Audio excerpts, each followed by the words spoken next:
Okay, yes. So today, first of all, I show you the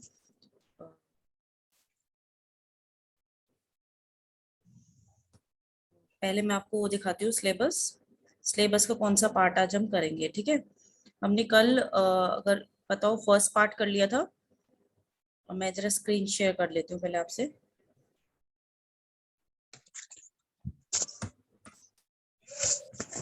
okay, सो आज ये वाला part करेंगे, sets and relations. ये आपके सिलेबस का सेकंड पार्ट है। ठीक है,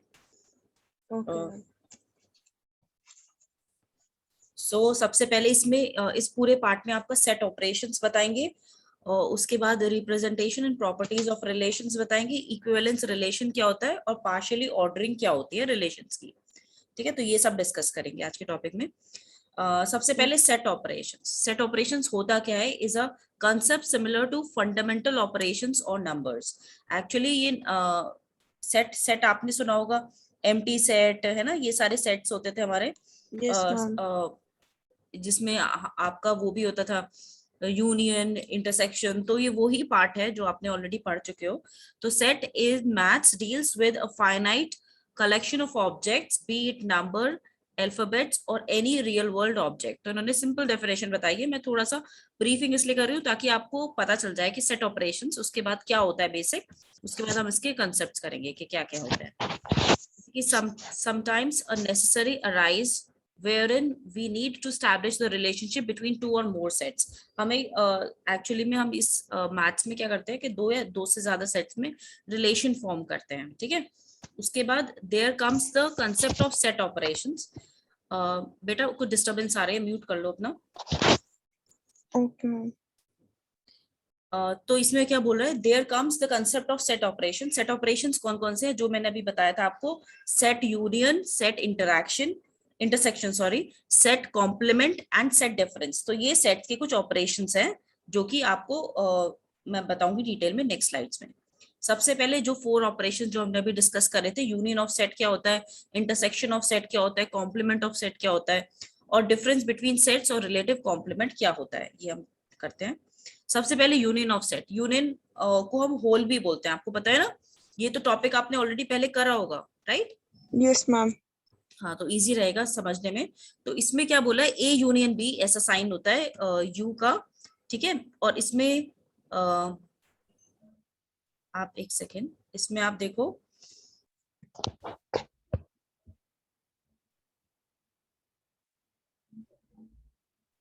इसमें आप देखो ए यूनियन बी कैसे करते हैं। A and U B union है ना, इस तरीके से यस मैम। मतलब रीड इसे ऐसे करते हैं, ए यूनियन बी।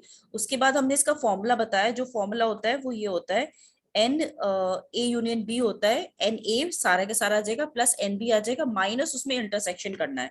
जो भी कॉमन टर्म्स होगी उसमें से वो हम माइनस करते हैं। So minus n A intersection B. तो ये हमारा फॉर्मूला होता है ए यूनियन बी का। ठीक है, एक एग्जाम्पल के तौर पे आप देखो, नीचे दिखाया है ए के अंदर अगर नंबर्स है 1 2 3 4। ठीक है, ए क्या ये है, बी के 4 5 6 7। अगर हम इसका है ना, हमें इसका यूनियन निकालना है। यूनियन का मतलब है इन दोनों में जितने भी अल्फाबेट्स जो रिपीट हो रहे हैं उन्हें हम छोड़ देंगे, क्योंकि वो इंटरसेक्शन में यूज होता है। और वन टाइम हम सबको लिखेंगे, जैसे 1 2 3 4 आप देख रहे हो यहाँ भी है और यहाँ भी है, तो 4 हमने एक बार लिखा है। पर इस वाले में 5 6 नहीं है और 7 नहीं है, लेकिन इस वाले में है, तो हम इसमें 5 6 7 इसे इंक्लूड करेंगे। ठीक है, समझ में आगे चले? Yes ma'am. ओके, सो पहले से इरेज कर देते हैं, फिर नेक्स्ट स्लाइड पे जाएगा। तो ये मैम तो फिर इसमें वैल्यू पुट नहीं करेंगे कि जैसे ऊपर हमें फॉर्मूला दिया हुआ है n A plus n B हाँ, ये फॉर्मूला ही तो इक्वल इम्प्लीमेंट टू करा है हमने, ये फॉर्मूला ही इम्प्लीमेंट करा है। आप देखो, ए यूनियन में पहले एन ए के जितने टर्म्स थे हमने वो लिख लिए, फिर हमने बी के जितने टर्म्स थे वो लिख लिए, हमने माइनस कर दिया उसमें से जो कॉमन टर्म्स थे और बी के, तो वही तो फॉर्मूला हुआ है हमारा यूज। आप देख रहे हो, वही फॉर्मूला यूज हुआ है। ठीक है, ठीक है। ओके बेटा, नेक्स्ट चलते हैं। नेक्स्ट है हमारा, एक सेकेंड, नेक्स्ट है intersection of sets. Intersection union का बिल्कुल अपोजिट होता है, इसमें सेम हमें नोट करने होते हैं। इसका फॉर्मूला हम बात करें तो फॉर्मूला होता है एन ए इंटरसेक्शन बी का इसमें एन ए होता है और प्लस एन बी होता है, उसमें माइनस ए यूनियन बी, उसमें माइनस हम ए इंटरसेक्शन बी कर रहे थे, इसमें माइनस ए यूनियन बी हम माइनस कर रहे हैं, राइट। तो इन्होंने क्या करा है, मैम तो यही एग्जाम्पल के तौर पे देखते हैं, ए की वैल्यूज 1 2 3 4 है, बी की 3 4 5 7 है, उसमें इंटरसेक्शन ऑफ ए और बी क्या होगा, कॉमन टर्म्स दैट इज 3 और 4 हमारी ए इंटरसेक्शन बी है, राइट। समझ में आ गया, चले आगे। Yes ma'am. ओके नेक्स्ट देखते हैं। नेक्स्ट है सेट डिफरेंस। सेट डिफरेंस क्या होता है कि जो भी डिफरेंसेस होते हैं, जो अलग कॉमन टर्म्स है, जैसे a माइनस बी वाला, जैसे the set operation differentiate between set implies subtracting the elements from which it's similar to concept of the difference between numbers. मतलब ये कहना चाह रहा है कि जो नंबर अलग है, जो सेम है, वो तो हम नहीं यूज करेंगे जैसे इंटरसेक्शन में करते थे, लेकिन जो अलग नंबर्स हैं दोनों सेट में, अगर मैं a को माइनस कर रही हूँ b से, तो a के जो डिफरेंट नंबर्स हैं वो लिखे जाएंगे, ठीक है, b के डिफरेंस से। जैसे कि a माइनस बी है, तो अगर हम बात करें a माइनस बी में, तो a में 1 2 3 4 है और b में 3 4 5 7 है, 3 4 तो 5 yes a ma'am. Minus B में क्या होगा आपका, 3 4 तो माइनस हो गया, और a में कौन सी टर्म्स रह गई, 1 और 2, तो a माइनस 1 बी और 2 सेट डिफरेंस 1 और 2, राइट। ठीक है, मैम, समझ। इसमें 5 7 भी तो है। 5 7 बी के अंदर है, मैं यही कह रही हूँ। हाँ अगर जी। b माइनस ए होता तो 5 और 7 आता, तो 1 2 नहीं आता, ओ ठीक है। ओके ए मैम। लिखा है पहले, इसलिए ए की जो टर्म्स डिफरेंस है, क्योंकि ए में से हम बी को माइनस कर रहे हैं, तो ए की टर्म्स लिखी जाएंगी जो बच जाएंगी, बी की हम एक्सक्लूड कर देंगे जो कॉमन टर्म्स है ए के साथ, यस मैम। ठीक है। चले, तो ए सेट ठीक डिफरेंस भी है। क्लियर हो गया। आगे यस चलते मैम। हैं। Complement of set. कॉम्प्लीमेंट का मतलब क्या होता है कि अगर एक यू हमारा यूनिवर्सल सेट के लिए होता है और ए डैश हमारा कॉम्प्लीमेंट के लिए यूज हुआ है, इसमें हम क्या कह रहे हैं, इसमें बेसिकली आप देखो, यूनियन यूनिवर्सल सेट के अंदर जो हम ए का कॉम्प्लीमेंट कर देंगे, मतलब ए को हटा के जो यूनिवर्सल सेट में बचेगा वो हमारा ए कॉम्प्लीमेंट आएगा। जैसे कि द कॉम्प्लीमेंट ऑफ ए सबसे पहले डिनोट्स एज ए डैश और a complement, read as a complement। उसके बाद the set of all elements in the given universal set that can not present in set A। जिस तरीके से एग्जांपल देखते हैं इसमें, यूनियन आपका ये था, एक सेकेंड,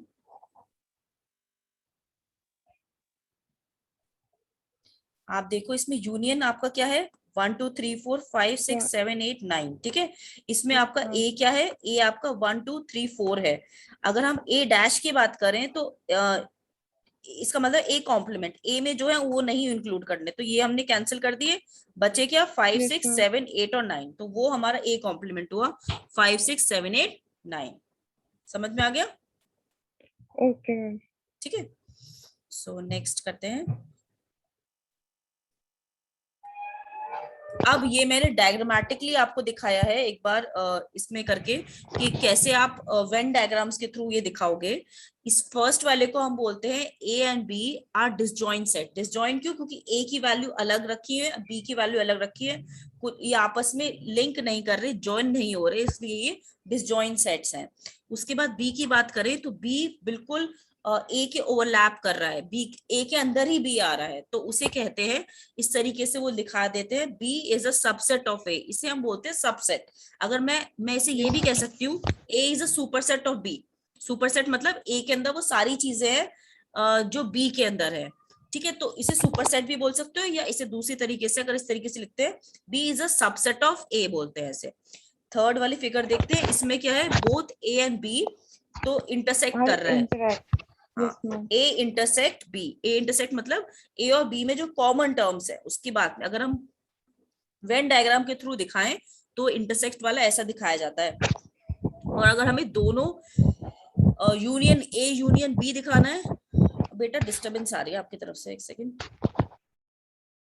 अगर हमें दोनों दिखाना है ए यूनियन बी, तो ए यूनियन बी के अंदर आप कैसे करोगे, ये दोनों मतलब इधर यू करके दिखाएंगे, ए यूनियन बी इस तरीके से दिखाते हैं, इसमें दोनों फिगर में आपकी वो शो होगा, ठीक है। चले आगे। Yes ma'am.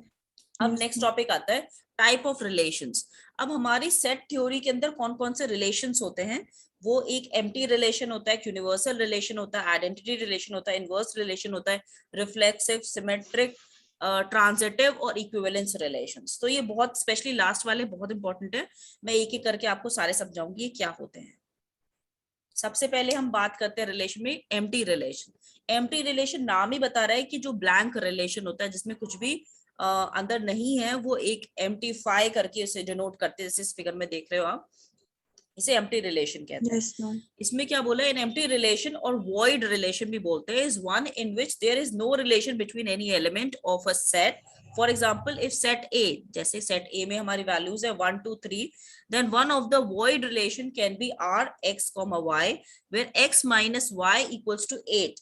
For empty relation आप क्या बोलोगे, आप बोलोगे phi, मतलब रिलेशन के अंदर empty है, वो empty साइन ये है, और ये सबसेट का साइन था a into a, ठीक है। तो बेसिकली आप Yes, empty ma'am. relation आप phi से डिनोट करोगे कि उसके अंदर कुछ है ही नहीं, वो empty है, वो blank है। यूनिवर्सल रिलेशन किसे कहते हैं, यूनिवर्सल मैम का इसमें एग्जाम्पल, एग्जाम्पल मैं भी इसमें बता, एम्प्टी, एम्प्टी यस मैम, मैं जो एग्जांपल्स बताऊंगी, अभी सिर्फ एक्सप्लेनेशन कर रही हूँ, जैसे से आगे चलेंगे ना आपको अभी बताऊंगी। एम्प्टी रिलेशन का एग्जांपल अगर मैं बताऊं, मैंने एक स्ट्रिंग के अंदर से कर्ली ब्रेसेस ऑन है, कर्ली ब्रेसेस क्लोज है, फाई का साइन है, तो वो एम्प्टी रिलेशन है, या मैंने उसमें कोई वैल्यूज ही नहीं डाल रखी, तो एम्प्टी रिलेशन है एग्जांपल, ठीक है।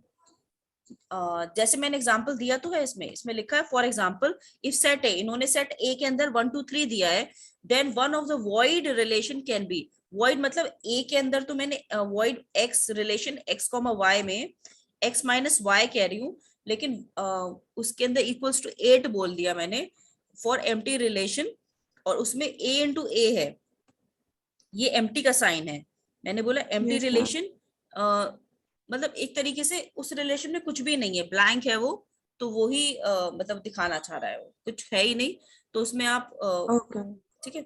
यूनिवर्सल रिलेशन क्या होता है, यूनिवर्सल और full relation is a type of relation in which every element of a set is related to each other. Consider set A के अंदर ए बी सी वैल्यूज हैं। Now one of the universal relation with the relation x comma y where x minus y greater than equals to 0। Actually में universal का मतलब होता है कि जितने भी आपके टर्म्स हैं वो सारे के सारे इंक्लूड हो जाने, ठीक है।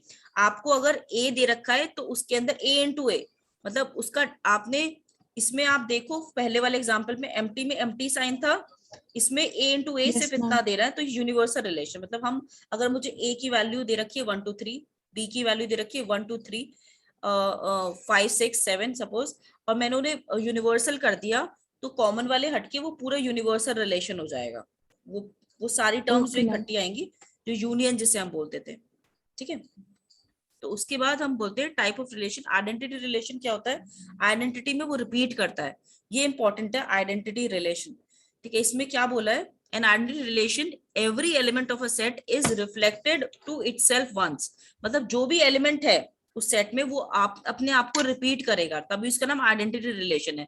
जैसे कि अगर सेट ए बी सी है, उसमें आइडेंटिटी रिलेशन अगर मैं बनाऊं ए बी सी का, तो ए 2 बार आएगा, बी 2 बार आएगा, सी 2 बार आएगा रिलेशन में, तो इसे क्या बोलते हैं, आइडेंटिटी रिलेशन। जैसे कि इस फिगर में देख रहे हो ए बिलोंग्स टू ए बोला है, तो ए 2 बार आया है, तो ये क्या है, आपकी आइडेंटिटी रिलेशन है।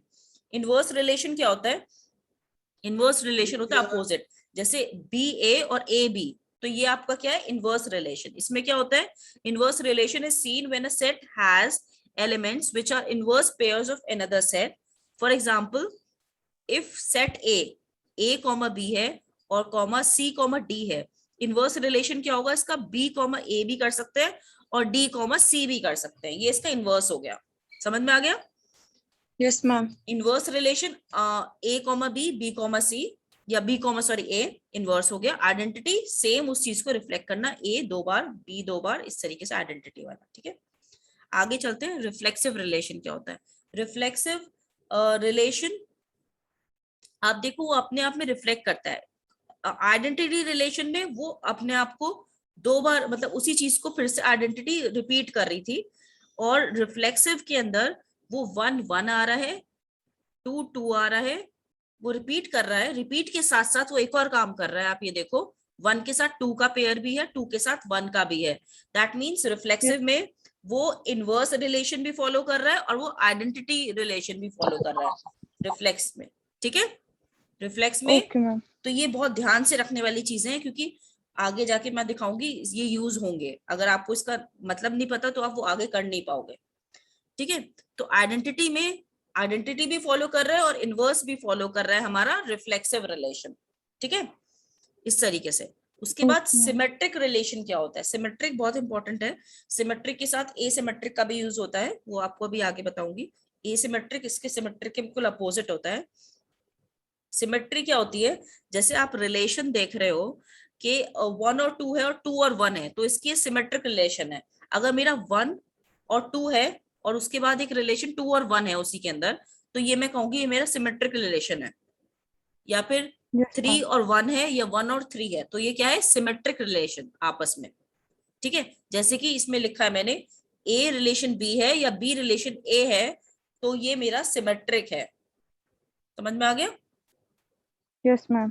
ठीक है, नहीं समझ में आया पूछ लेना बेटा। आगे यस देखते हैं ma'am. Transitive relation. Transitive property भी आपने करी होगी मैथ्स में। ट्रांसिटिव तो सिंपल सा होता है कि अगर ए बिलोंग्स टू बी कर रहा है और बी बिलोंग्स टू सी कर रहा है, तो ऑटोमेटिकली ए बिलोंग्स टू सी करेगा, यस मैम। पता है ना। तो यही ट्रांसिटिव है कि अगर ए बिलोंग्स टू बी कर रहा है, बी बिलोंग्स टू सी कर रहा है, तो ऑटोमेटिकली ए बिलोंग्स टू सी कर रहा है। इसे ट्रांसिटिव प्रॉपर्टी बोल रहे हैं। ये तो हमारे रिलेशंस थे, ट्रांसिटिव रिलेशन, ठीक है, यहाँ तक। उसके बाद आता है इक्विवेलेंस रिलेशन भी है, लेकिन इक्विवेलेंस मिक्सचर है और रिलेशंस का। इक्विवेलेंस देखो, नेक्स्ट लाइन देखो कितना इंपॉर्टेंट है ये if a yes relation ma'am. Is, अगर एक रिलेशन रिफ्लेक्सिव भी है। रिफ्लेक्सिव क्या होता था? 1 1 है, 2 2 है, 3 3 है ना। If a relation is reflexive symmetric. Symmetric क्या होता था बताओ? सिमेट्रिक क्या होता था? मैम रिफ्लेक्ट मतलब रिफ्लेक्सिव और इनवर्स। देखो ध्यान से, सिमेट्रिक अब देख के समझ में आया? Yes ma'am. आ बताओ। गया A equal to B and B equal to मतलब कि 2 इक्वल टू 1 और 1 इक्वल टू 2। Very good. तो सिमेट्रिक भी है और यस ट्रांसिटिव मैम। भी है। ट्रांसिटिव क्या होता था? मैम ए रिलेशन जैसे कि ए रिलेशन बी और बी रिलेशन है तो वो अपने आप ही ट्रांसफर हो जाएगा, ए रिलेशन टू सी हो जाएगा। Very good. तो ये इक्विवेलेंस रिलेशन में अगर ये तीनों चीजें हैं तो वो इक्विवेलेंट रिलेशन होगा। क्या? Reflexive 1 1 2 2 3 3, reflexive. Yes reflexive, ma'am. Symmetric और symmetric. Two ma'am one A one equal to two B और बी इक्वल टू, हाँ जी ये ठीक वाला। है। Yes ma'am. और ट्रांसिटिव, अगर ये तीनों चीजें हैं तो वो रिलेशन हम इक्विवेलेंस रिलेशन बोलेंगे, ठीक है। वो रिलेशन यस हम क्या मैम। बोलेंगे? इक्विवेलेंस रिलेशन, जिसमें इक्विवेलेंस रिलेशन। हाँ, जिसमें रिफ्लेक्सिव भी है, सिमेट्रिक भी और ट्रांसिटिव भी है, ठीक है।